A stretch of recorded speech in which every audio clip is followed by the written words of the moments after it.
సూర్యాబాయ్ పెళ్ళెప్పుడు మరి? నా పెళ్ళి ఫ్లాష్ బ్యాక్ వద్దులేండి. నా ఆ టైం వచ్చినప్పుడు మనం ఏదో అంటారు కదా, ఆ టైం డెస్టినీని ఎవరో మార్చలేం.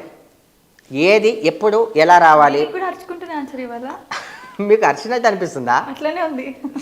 సరే, ఓకే. ఏది ఎప్పుడు ఎలా అవ్వాలో పైన దేవుడు ఉంటాడు. అతను నిర్ణయం తీసుకొని ఉంటాడు ఆల్రెడీ. వీని లైఫ్లోకి ఏమి ఇవ్వాలి, వీని లైఫ్ ఏంటి అని ప్రతి ఒక్కరి జీవితంలో రాసి పెట్టి ఉంటాడు. కానీ అన్నీ రాసి పెట్టి ఉంటాడా అంటే అన్నీ రాసి పెట్టి ఉంటాడు. మన చేతుల్లో కూడా కొన్ని ఉంటాయి, మనం చేసేవి కూడా కొన్ని ఉంటాయి. మనము ఎంత నిజాయితీగా, నీట్గా, జెన్యున్గా, ఆనెస్ట్గా ముందుకు మూవ్ అవుతామో మన లైఫ్ కూడా అలానే మూవ్ అవ్వాలని లేదు, అవ్వకూడదని లేదు. మన ప్రయత్నం. దేవుడు మనకు కాళ్ళు ఇచ్చింది, చేతులు ఇచ్చింది, అన్నీ ఇచ్చిండు. కొంతమంది నిరాశపడిపోతుంటారు, నా దగ్గర డబ్బులే లేవు, నేను చాలా లోకి వెళ్ళిపోయాను, డిప్రెషన్లోకి వెళ్ళిపోయా, అలా అయిపోయా, ఇలా అయిపోయా. ఎందుకు డబ్బులు లేవు? మన కాళ్ళు చేతులు, కిడ్నీ, లివరు, మినిమం మనం ఎందుకు డబ్బు లేని వాళ్ళం?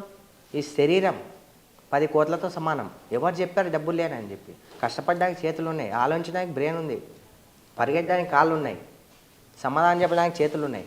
ఇన్ని ఉన్న తర్వాత ఆస్తులే అని చెప్పి ఎందుకు బాధపడతారా నాయన? ఇవే మన ఆస్తులు, మన ఆరోగ్యమే మన ఆస్తి. ఇంకా లైఫ్లో అంటావా, ఇప్పుడు చాలా చాలా చాలా నీచంగా అమ్మాయిలు తయారయ్యారు, అబ్బాయిలు కూడా తయారయ్యారు. ఈవెన్ ఇప్పుడున్న పోల్చుకుంటే నేను చూసిన కొన్ని ఇంటర్వ్యూస్లో కావచ్చు, కొంతమంది చెప్పడం కావచ్చు, అమ్మాయిల శాతం చాలా దరిద్రంగా ఘోరంగా అయిపోయింది ఇప్పుడు. ఒకప్పుడు అబ్బాయిలు చాలా, అరే అబ్బాయిలు అంటేనే భయపడి వాళ్ళు అన్ని లంగా విషయాలు వేసేటోళ్ళు అని అనేటోళ్ళు. టు బీ ఫ్రాంక్, జెన్యున్గా చెప్తున్నా, మీరు ఒక అమ్మాయి అని మిమ్మల్ని అనట్లే, అందరినీ అనట్లేదు.